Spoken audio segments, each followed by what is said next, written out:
여러분, 고양이가 손을 깨무는 행동으로 고민하신 적 있으신가요? 저도 한때 같은 문제로 너무 힘들었던 적이 있습니다. 처음엔 단순한 장난이라 넘겼지만 손에 상처가 생기고 점점 부담이 커지더라고요. 문제는 왜 이런 행동이 나타나는지 몰랐다는 데 있었습니다. 안 돼! 라고 소리치거나 잘못된 방식으로 대응하곤 했죠. 그런데 고양이가 깨무는 행동에는 항상 이유가 있었습니다. 말을 할 수 없는 고양이는 행동으로 감정을 표현합니다.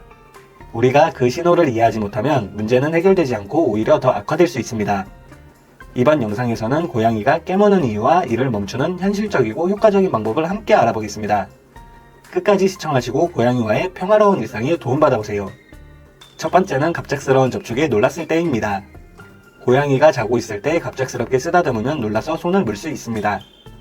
이럴 때는 고양이를 만지기 전에 이름을 부르거나 손을 천천히 보여주는 신호를 주는 것이 중요합니다. 고양이가 반응할 시간을 주고 천천히 다가가면 놀랄 확률을 줄일 수 있습니다. 두 번째는 발목에 달려들어 깨무는 행동입니다. 특히 걸을 때 뒤에서 확 달려들어 발목을 물곤 하는데요. 이는 고양이가 발목을 사냥감이라고 착각해 공격하는 경우입니다. 움직이는 발목이 고양이에게는 마치 사냥감처럼 보이기 때문이죠. 이런 경우 사냥 놀이를 통해 고양이의 에너지를 충분히 해소시켜주는 것이 중요합니다. 세 번째는 쓰다듬기가 과해졌을 때입니다. 고양이를 오래 쓰다듬으면 갑자기 깨무는 경우가 있습니다. 이는 과도한 접촉으로 불편함을 느꼈다는 신호입니다. 쓰다듬는 시간을 짧게 유지하고 고양이의 꼬리 흔들기나 귀 움직임 같은 신호를 관찰하며 적절히 멈추는 것이 중요합니다. 고양이가 스스로 다가올 때만 쓰다듬어 주는 것도 좋은 방법입니다. 네 번째는 손을 장난감으로 착각하는 경우입니다. 손으로 놀이를 했던 경험이 있는 고양이는 이를 장난감으로 인식할 수 있습니다. 손 대신 낚싯대 같은 장난감을 활용해 안전한 놀이를 하도록 유도해야 합니다. 다섯 번째는 스트레스를 받았을 때입니다. 낯선 사람이나 큰 소음은 고양이에게 스트레스를 줄 수 있습니다. 스트레스 상황에서는 고양이가 숨을 수 있는 안전한 공간을 마련하고 환경을 안정적으로 유지하는 것이 중요합니다. 여섯 번째는 놀이 시간이 부족할 때입니다. 하루 종일 집에 혼자 있던 고양이가 퇴근한 집사를 깨물며 놀아달라는 신호를 보낼 때가 있습니다. 이는 고양이가 에너지를 발산하지 못했기 때문입니다. 규칙적인 놀이 시간은 고양이의 에너지 해소뿐만 아니라 관계 형성에도 큰 도움이 됩니다. 마지막으로 사회화 부족으로 인한 방어적 행동입니다. 사람과의 접촉이 익숙하지 않은 고양이는 다가오는 손을 위협으로 느껴 깨물 수 있습니다. 이럴 때는 서두르지 않고 간식을 이용해 천천히 다가가세요. 천천히 교감하는 시간을 매일 반복하며 신뢰를 쌓아가는 것이 중요합니다. 고양이가 깨무는 행동은 단순한 장난이 아니라 우리에게 보내는 중요한 신호입니다. 고양이는 몸짓과 행동으로 자신의 감정과 상태를 표현하기 때문에 이를 이해하려는 노력이 필요합니다. 깨무는 행동을 단순히 나쁜 습관으로 치부하지 않고 그 안에 담긴 메시지를 파악해야만 문제를 해결할 수 있습니다. 연구에 따르면 고양이는 예민하고 작은 변화에도 민감하게 반응하기 때문에 깨무는 행동이 나타났을 때 그 원인을 살피는 것이 중요합니다. 많은 분들이 고양이가 깨물 때 안 돼! 라고 큰 소리를 치거나 혼내면 효과가 있을 거라고 생각합니다.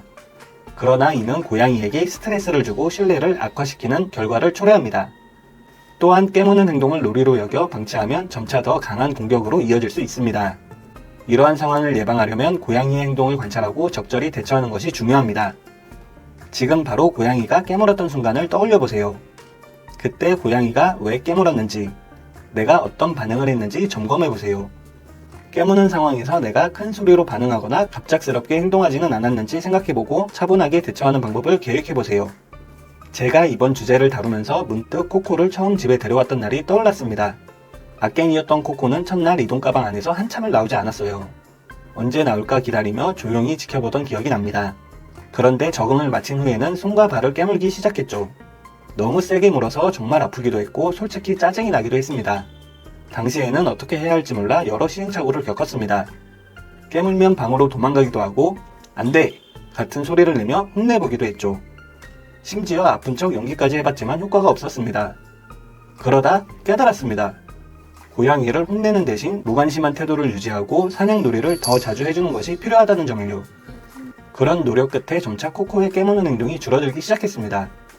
어느 날 코코가 이갈이를 시작하면서 잇몸이 근질근질해 보이더군요. 그때 맞다따비 나무 스틱 같은 딱딱한 장난감을 주었더니 확실히 깨무는 행동이 줄었습니다.